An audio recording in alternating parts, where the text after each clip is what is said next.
Bonjour à tous, bienvenue sur la chaîne Innov Naturopathie. Mais écoutez, aujourd'hui je me suis dit que j'allais vous faire une vidéo parce que la vidéo qu'on a fait hier avec Lucien Foual au club de Montréal 13 n'avait pas très bien fonctionné parce qu'il faisait une sacrée journée de Mistral. Bon, aujourd'hui il fait un petit peu meilleur et pour me faire pardonner, je me suis dit que j'allais vous amener sur les berges du Rhône et plus précisément au pied du Palais des Papes. Là on est sur le Rocher des Dons en fait et on est en train de monter avec les enfants. Je vais vous les montrer d'ailleurs si la technologie le permet. Je vais voir. Bon, ça a l'air compliqué. J'ai deux choses dans la main. Non, c'est pas ça. C'est pas grave. Bon bah écoutez, je vais vous montrer déjà de l'autre côté au niveau du Rhône ce que ça donne. Donc voilà. Là, ça vous fait une petite idée du paysage. Voilà, on a voulu prendre le bateau avec les gamins, mais en fait cette période de l'année, le bateau ils ne le mettent pas à disposition. Donc écoutez, nous on se propose maintenant de remonter vers le Palais des Papes et de vous offrir une vue magnifique. Et pour me faire pardonner d'hier, donc je vais recommencer et vous expliquer un petit peu ce que nous on a expliqué hier avec Lucien par rapport à l'approche en médecine fonctionnelle par rapport à la perte de poids. Et j'épiloguerai aussi pour vous expliquer un petit peu l'approche du questionnaire et de l'anamnèse et vous donner un peu plus de détails. Bon là on monte des marches qui sont quand même assez drues avec les gamins. J'ai la trottinette dans la main, les gamins qui sont là, tout va bien.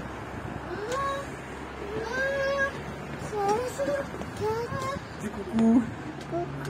Coucou, tu te régales ou quoi? Donc voilà,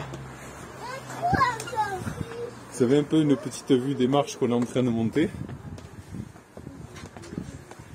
Et la vue magnifique bien sûr sur le Rhône, avec un tout petit peu plus loin qu'on ne peut pas voir d'ici, mais juste après le rocher là vous avez le fameux pont d'Avignon sur lequel on y danse tous en rond.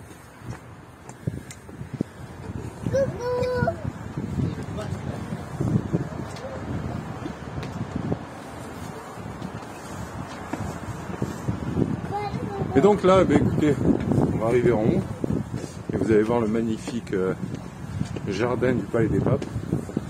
Donc le Palais des Papes, c'est un palais médiéval. On sait que Philippe le Bel avait installé la papauté. Merci, c'est gentil. Pas de soucis. Elle est où la petite? Allez-y. On y va. Et donc là vous pouvez voir derrière moi le Rhône. Donc oui, Philippe le Bel avait installé la papauté. Il s'était rebellé contre Rome. Et il y avait eu cette fameuse histoire aussi avec les Templiers. Et il y a une belle histoire à aller creuser pour voir un petit peu les origines du dérèglement et du désordre qu'on a aujourd'hui. Parce que je ne vais pas commencer à expliquer l'ordre temporel et le pouvoir spirituel, le pouvoir temporel et le pouvoir spirituel, mais les adeptes de René Guénon savent ce dont je veux parler. Voilà. Alors, il faut savoir aussi que Avignon, c'est aussi la ville des festivals.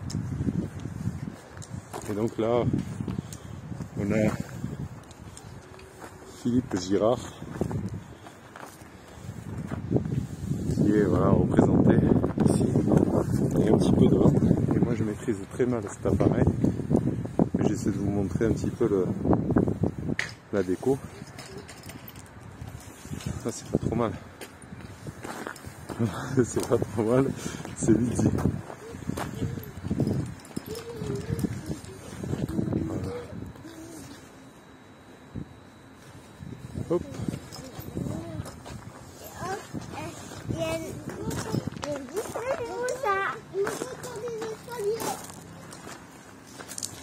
Donc on continue là à monter, à faire un petit bout de chemin. Vous allez voir, c'est magnifique ici. Hein. Allez, on monte les enfants. Et donc oui, donc comme je vous disais hier, on parlait de perte de poids avec Lucien Foile. Et malheureusement le vent, ben écoutez le vent, le Mistral, ceux qui ont connu le Mistral savent par exemple que Van Gogh s'est coupé une oreille à Arles. C'était un jour de Mistral. Bon, il était un peu dégringo déjà lui d'origine. Mais le vent, on l'appelle ici un peu le vent du fou. Et même la police et les gendarmes sont au courant que les jours où il y a du Mistral, eh bien, il y a un peu plus de violence qu'à l'accoutumée. Donc c'est un peu un vent qui rend fou. Donc voilà, là on est au Palais des Papes, au jardin des Palais des Papes, le parc. Et c'est assez joli, c'est super chouette là d'amener les gamins, même s'il fait un petit peu froid. Mais bon, comme il fait ensoleillé, on s'est dit, bah écoute, on va en profiter et on va amener les gamins faire un petit tour. Voilà. Donc ouais, hier on parlait avec Lucien de la perte de poids et de l'approche fonctionnelle, si vous voulez, de cette pratique, enfin de cette approche pour perdre du poids, parce que ça c'est vraiment quelque chose qui, à chaque changement de saison, qui revient à la mode dans les magazines, dans les différentes revues de pseudo-santé, et c'est toujours la même histoire qui est racontée aux gens, la fameuse théorie du tu bouges pas assez et tu manges trop. Donc on expliquait hier justement avec la preuve à la pluie de Lucien, hein, parce que Lucien, lui, c'est vraiment une preuve irréfutable du fait que l'approche fonctionnelle marche et qu'en fait la perte de poids n'a rien à voir avec le fait de ne pas assez bouger et de manger trop. Ça a plutôt à voir avec une interaction biochimique entre vos cellules et les aliments que vous mangez. Et suivant votre génétique, en fait, vous allez être plus ou moins sensible à certains aliments. Mais bon, comme je l'explique souvent, et comme je l'explique aussi à mes élèves et aux différents thérapeutes qui me contactent justement pour avoir un petit peu une idée, une approche de comment est-ce qu'ils pourraient faire mieux avec leur clientèle, etc. Ce que je leur explique en général, c'est que il y a beaucoup de, comment ça s'appelle, il y a beaucoup de légendes qui sont racontées en termes de santé, et il y a beaucoup de choses dont on essaie de comment dire, il y a énormément de thérapeutes qui vont aller regarder ce qui se fait sur internet, et comme font beaucoup de gens qui veulent bricoler, hein, qui ne cherchent qu'à bricoler et à faire leurs petits trucs dans leur coin parce qu'ils sont désespérés, exaspérés, fatigués de tout le temps être en mauvaise santé alors qu'ils ont dépensé des fortunes pour leur santé, et ça c'est pas normal. Donc oui, on peut comprendre un petit peu le désarroi de certaines personnes qui au final vont chercher à se gérer eux-mêmes et à se soigner elles-mêmes et même à perdre du poids par elles-mêmes et en utilisant XY manières, XY techniques. Et ce qui est le plus triste en fait, c'est que beaucoup de gens, au lieu de faire en sorte que les choses qui ne marchent pas, on ne les reproduise plus, et ils continuent à chaque année, ils se font avoir avec ces fameuses théories des calories et du tu bouges pas assez, et on se retrouve tout le temps avec des gens qui, à l'approche du nouvel an, vont s'inscrire dans des salles de musculation, vont s'inscrire dans des cours pour aller perdre du poids, ils vont faire 1 milliard de choses pour se donner bonne conscience, et au final, ça y est pas, on n'a pas le résultat, on n'a pas ce qu'il faut, on voit pas, c'est pas durable. Si on perd 2 grammes, on va en regagner 4, et ça c'est vraiment une problématique. Voilà, c'est vraiment ce qui pose problème. Donc hier, dans cette approche justement avec Lucien, on a démontré que déjà d'une part l'approche calorique était complètement aberrante, et on a démontré aussi que l'approche fonctionnelle était bien supérieure à cette simple approche calorique de la nutrition. Donc voilà. Nous aujourd'hui, ce que je voulais expliquer, c'est que ce qu'a fait Lucien, c'est qu'il a suivi un petit peu les recommandations qu'on lui a données et que justement ça ne s'arrête pas juste à changer une alimentation. Il faut aussi encore pouvoir donner la nutrition adaptée à la personne. Il faut aussi pouvoir traiter les causes sous-jacentes parce qu'on n'a pas voulu développer hier avec Lucien, mais il y avait d'autres problèmes, d'autres choses. On s'est occupé de beaucoup de choses en amont avant de pouvoir juste faire la perte de poids. Et donc pour arriver à donner une solution et à faire une approche en naturopathie fonctionnelle, je vais vous montrer un petit peu le parc là pendant que je vous parle. Donc pour avoir une approche un petit peu en naturopathie fonctionnelle, il ne s'agit pas juste de donner les bons nutriments, il faut aussi avoir fait un bon questionnaire en amont. Et ce questionnaire va nous permettre, nous, d'avoir toutes les informations indispensables pour pouvoir aider la personne au mieux. Et donc c'est quoi ces informations indispensables? Ça peut être un milliard de choses. Ça peut être son état gastrique, ça peut être ce qu'elle mange, ça peut être les médicaments qu'elle prend, ça peut être son état mental, son état psychologique. Il peut y avoir énormément de détails comme ça. Et comme j'expliquais hier, en fait, le fait de savoir remplir un questionnaire, le fait de savoir faire une fiche et récupérer le questionnaire, c'est une bonne chose. Mais une fois qu'on a ce questionnaire, encore faut-il avoir la connaissance adéquate et la connaissance nécessaire pour pouvoir venir en aide à la personne. Hier, on expliquait avec Lucien justement que j'aurais pu lui faire avec le questionnaire que je lui ai fait. Bon, on a fait aussi des analyses sanguines. Il expliquait justement hier que ces analyses ne sont pas faites en général par le médecin. Et c'est vrai qu'on se demande des fois pourquoi, surtout quand on voit certains états de certaines personnes.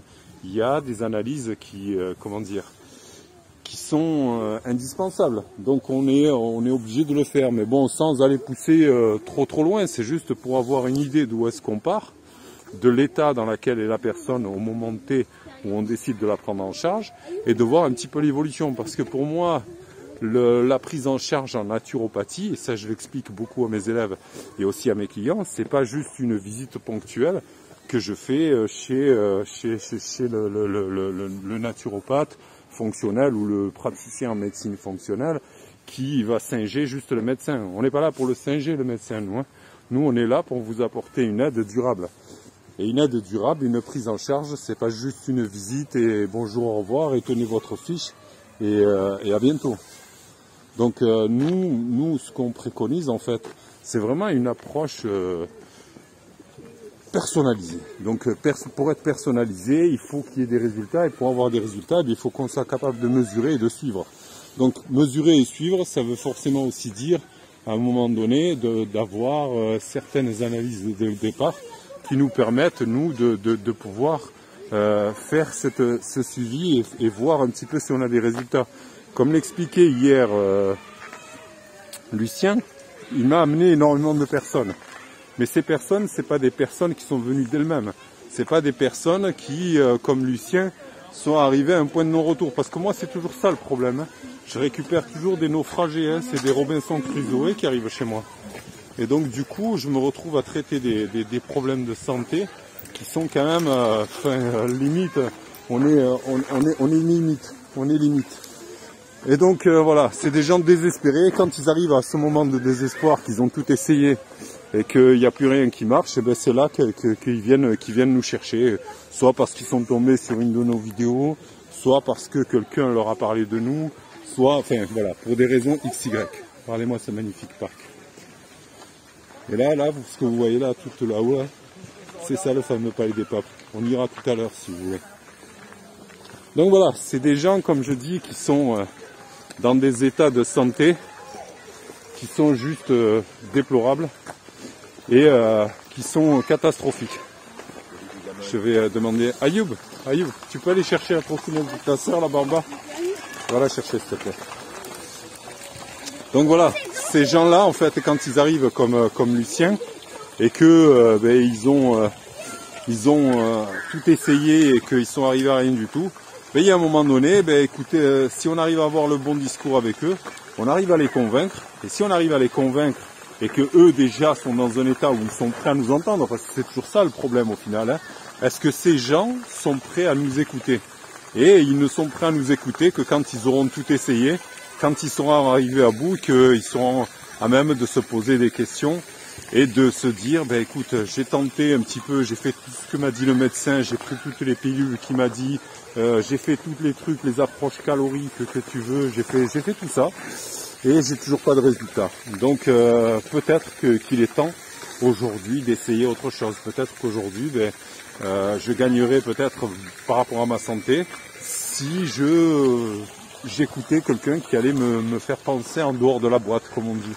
Quelqu'un qui allait me donner une approche différente.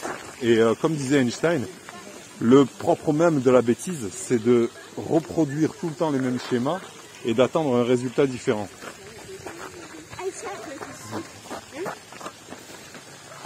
On ne peut pas faire la même chose tout le temps et espérer que ça va changer et espérer qu'on va avoir des résultats différents. Donc voilà, Lucien, lui, est arrivé à un moment où il s'est dit, bon ben je ne peux pas faire mieux que ça.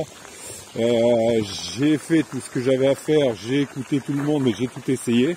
Et pourtant, ben, je suis maintenant à 95 kg avec des problèmes de santé adjacents. Et si je continue sur cette piste, eh ben, ça va très mal aller. Ma santé ne va pas péricliter, mais bien au contraire, elle va s'aggraver, quoi. Donc voilà. Lui, il a décidé à un moment donné que ben, ça en était assez, qu'il fallait passer à autre chose. Et on l'a vu hier, le fait de passer à autre chose, ça lui a fait du bien. Donc voilà. Quand vous faites un questionnaire, et surtout une anamnèse, on essaie de faire une anamnèse en ayant les connaissances. Et pour avoir les connaissances, il n'y a pas de secret. Hein. Il faut une formation. Et une formation, c'est pas juste me payer mes 10 000 euros, mais je sais pas comment vous payez vos formations. Et au final, me retrouver avec un empilage de connaissances qui, au final, ne me permettent pas de pratiquer et ne me permettent pas de venir en aide aux gens. Enfin, je veux dire, c'est un métier et ça s'apprend. Je veux dire, lire des bouquins X, Y, Z sur l'aromathérapie, sur la phytothérapie, sur les délires du régime alcalin, du régime X, Y à la mode dans la naturopathie, je suis persuadé, enfin je le vois sur le terrain, c'est pas ce genre de formation qui vont vous permettre de faire des vraies prises en charge. Et les vraies prises en charge, enfin, je vous souhaite de rencontrer le bonheur de vraiment venir en aide à quelqu'un qui a une maladie chronique inflammatoire. Parce que le jour où vous le faites vraiment, ben, cette personne, elle va se sentir légère, un petit peu comme cette statue là au milieu de l'eau. Elle va se sentir beaucoup mieux, elle va se sentir tellement bien que même des fois, il m'est arrivé d'avoir des hommes, hein, des gens âgés, donc des hommes en âge mûr, qui se retrouvent à pleurer au téléphone et à me dire à quel point ils sont heureux et ravis de retrouver la santé, et que ça faisait des années que la santé ils l'avaient perdue et que leur vie de famille était impactée par cette santé qui était, comment dire, en chute libre. Et le fait de récupérer sa santé, ben, quand on arrive à vraiment faire son métier, je peux vous assurer que c'est peut-être la meilleure chose du monde. Il n'y a rien de plus gratifiant justement que de venir en aide à quelqu'un et de pouvoir le faire vraiment. Donc voilà. Là, je suis désolé, hein, j'ai la petite, j'ai les enfants, j'ai la trottinette, j'ai les enfants qui sont partis à gauche, à droite. Et je suis obligé de réfléchir aussi à eux. Je suis désolé si ça coupe un petit peu dans la réflexion. Mais voilà, je vous explique aujourd'hui qu'en fait, une formation adaptée, c'est aussi une formation qui va permettre de vraiment faire son métier. Et pour vraiment faire son métier, il faut vraiment une connaissance accrue de l'anatomie, la physiologie, biologie. Il faut une connaissance accrue de l'aromathérapie, de la phytothérapie. Il faut une connaissance accrue de la prise en charge. il faut toutes ces choses-là en fait, qui vont nous permettre de récupérer la santé et de venir en aide aux gens. Et surtout, de comprendre un questionnaire. Il est important aussi, par exemple, de connaître les interactions plantes-médicaments. Ça, je veux dire, c'est primordial. L'interaction plante-médicament pour un naturopathe, s'il n'a pas fait ce cours dans sa formation, c'est triste. Donc voilà, c'est au travers d'une vraie formation, d'une belle formation, d'une formation qui permet vraiment de devenir naturopathe, que l'on peut se permettre après d'avoir les résultats que l'on peut avoir quand on a vraiment une formation adéquate et une formation de naturopathe qui cherche à vraiment aider et à vraiment changer la donne dans cette guerre contre les maladies chroniques inflammatoires. Et donc j'ai du mal à me concentrer avec les petits là, parce que là ils font un peu n'importe quoi. Hé! Oh! C'est pas tout le monde part dans son coin, hein. On est dans un parc, on n'est pas devant la maison, hein. Allez, tu me suis. Quand tu me vois partir, tu me suis. J'ai pas à te chercher pendant 2 heures. Déjà, j'ai ta sœur. Allez, zou. Tu es en train de discuter, là? Tu es en train de discuter avec moi, là? Ah, je croyais. Bon, on a récupéré les troupes. On a regroupé tout le monde. Et là, on peut se permettre, là, maintenant, de discuter le cœur léger. Donc la prise en charge, qu'est-ce qui peut apparaître dans une prise en charge? Quand on fait un questionnaire, mais on peut se rendre compte qu'il y a pas juste le symptôme ou ce que va vous déclarer la personne. Il y a les causes sous-jacentes. Et les causes sous-jacentes, eh bien écoutez, nous en tant que naturopathes, on a, quand on est formé à la chose, on a une intuition. On peut avoir une intuition. Donc c'est les intuitions en fait, c'est au travers du questionnaire, en fonction des réponses de la personne, ces intuitions vont nous mener à faire des analyses, à faire des recherches plus approfondies, à apporter des réponses en fonction de l'état vraiment de la personne. Et c'est ces hypothèses que l'on va vérifier dans la prise en charge. Parce que comme j'expliquais tout à l'heure, une prise en charge, c'est pas juste un truc ponctuel, hein. C'est pas juste quelque chose qu'on fait en un rendez-vous dans lequel on va avoir une personne une fois et que cette personne, elle va nous donner ses problèmes, nous on va lui donner des cachets et puis on ne va plus la revoir. Donc nous dans notre approche en fait, on a un suivi et au travers de ce suivi en fait, on va vérifier justement ces hypothèses qu'on a émises au début et on va avoir la confirmation ou l'infirmation de savoir si l'approche qu'on a préconisée à cette personne est l'approche adéquate, si c'est l'approche qui correspond, si c'est l'approche qui va vraiment réussir. Et ça, je veux dire, pour ça, il n'y a pas de secret. Il n'y a pas de secret, il faut vraiment faire une approche et en ayant des connaissances. Je vais vous donner un exemple. Là j'ai ma petite qui fait la grande pente là. Donc j'ai une cliente à moi là, et qui est en même temps élève aussi, et qui a de gros problèmes de santé, et notamment le syndrome du côlon irritable. Et donc ça, le syndrome du côlon irritable, c'est un des cas typiques de ce genre de problèmes intestinaux qui sont difficiles à gérer. Donc, un syndrome de l'intestin irritable, c'est pas simple à gérer. Et on sait pertinemment, par exemple, que la médecine conventionnelle classique, elle est complètement désarmée face à ce genre de pathologie. Ça ne veut pas le gérer, c'est comme la fibromyalgie, c'est comme toutes ces maladies-là. Ils sont vraiment désarmés et désemparés face à ça. Ils n'ont pas de réponse. Même des fois, je vois souvent des gens qui ont ce genre de problème à qui on prescrit des antidépresseurs. C'est une folie totale. Donc cette personne, on a commencé donc cette prise en charge ensemble. Et au tout début, c'est juste avant les fêtes, au tout début, tout se passait bien, tout était nickel. Et elle faisait vraiment les recommandations qu'on lui préconisait.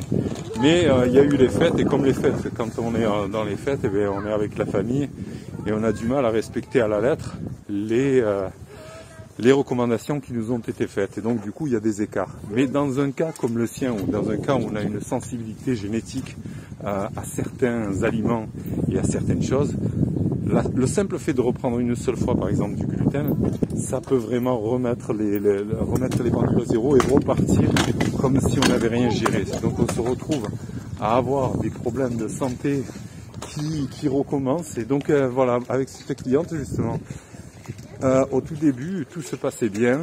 Elle était, là, je vous montre en même temps le palais des papes. Vous allez voir, je vais essayer de faire une petite. Ah, c'est pas comme ça. C'est comme ça. Ah, là, je suis au pied, là, si vous voulez, du palais des papes.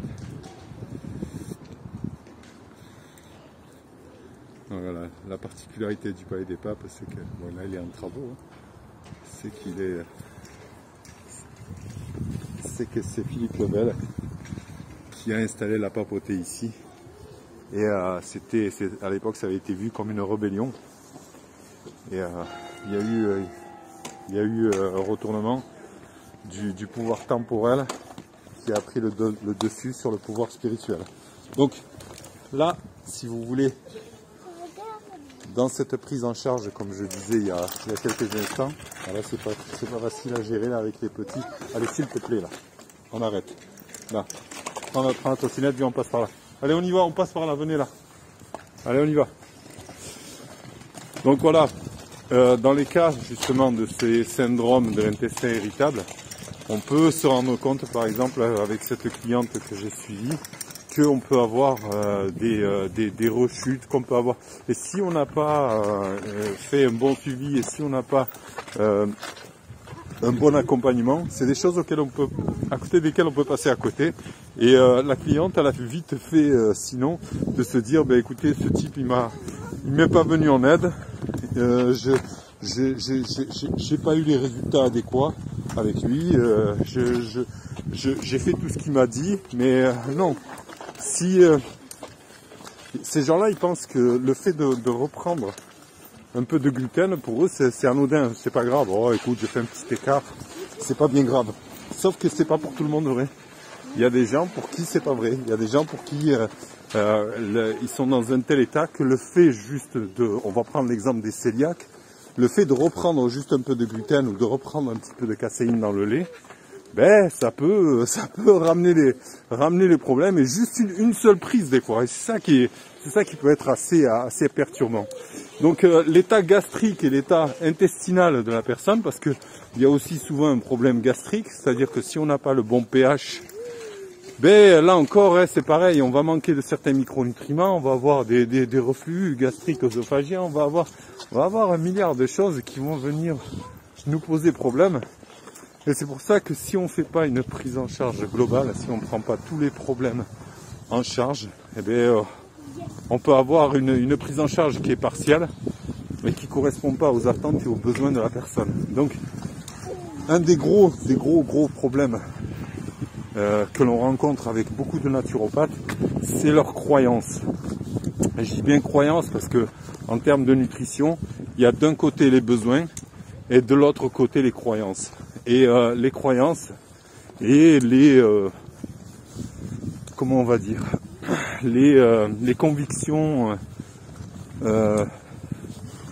écologiques, spirituelles, etc.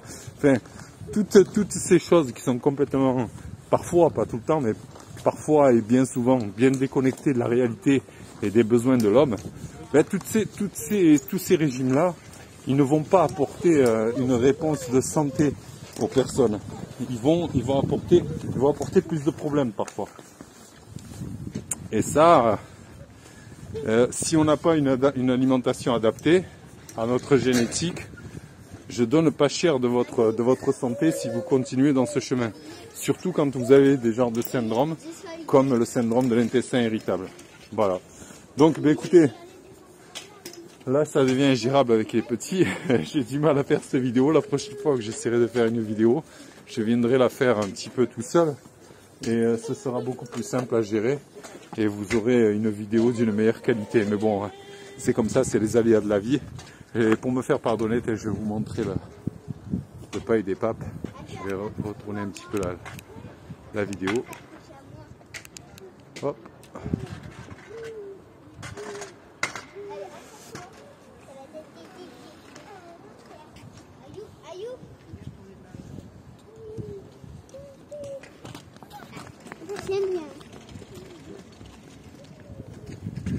Voilà. La Vierge Marie là au-dessus. Enfin, la représentation que s'en font, c'est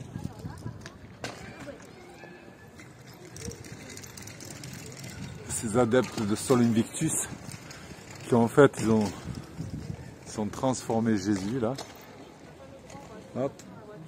Et en fait le Jésus qu'on célèbre aujourd'hui c'est rien d'autre que Mithréa et Sol Invictus. C'est dommage parce que c'est toujours, voilà, je suis toujours un petit peu, moi, enfin, vis-à-vis de mes convictions, je suis toujours un petit peu déçu de voir Jésus représenté comme ça, souffrance et ce truc morbide, mais bon, c'est comme ça. On va pas ouvrir le débat. Voilà, bah écoutez, après cette petite visite là de Avignon, du Palais des Papes, de son magnifique jardin du Palais des Papes, de ces magnifiques murailles médiévales, très belle ville qu'Avignon, très très jolie. Je la conseille si vous voulez la visiter, je la déconseille si vous voulez y habiter, c'est pas évident. Voilà, je vous remercie de votre attention. Bonjour. Les gamins. Salut, je m'appelle Ayou. Voilà les gremlins que j'ai à gérer. Ah, vous faire une vidéo avec des conditions pareilles. Hein. Allez, bonne journée à tous et encore désolé pour les imperfections de cette vidéo. Mais bon, c'est ce que c'est comme ça, on shoot sans se poser de questions. Et on est toujours dans l'inspiration du moment et avec les conditions du moment. Bonne journée à tous.